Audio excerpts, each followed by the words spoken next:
Kechagi qo'yilgan qabrda itlar bitta madalab yuboribdi. Yurish. Mana borda. Yo xudoyim-ey.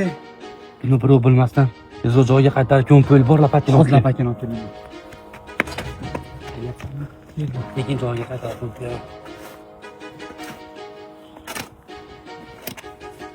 Bu odam o'zi kim edi?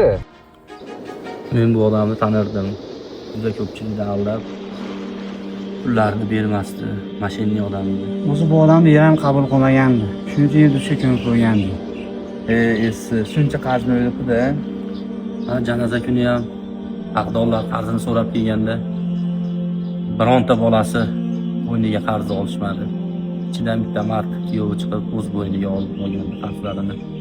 Kuyovi qarzni bo'yniga olgani bilan to'lamaguncha bo'yniga qolib ketadi bari. Shuncha yangi qabr turib, it ayni ashuncha olaganini qarang. Bu video ibrat uchun olindi. Buni qarzdan qo'rqmaydigan tanchaga tashlab qo'yinglar.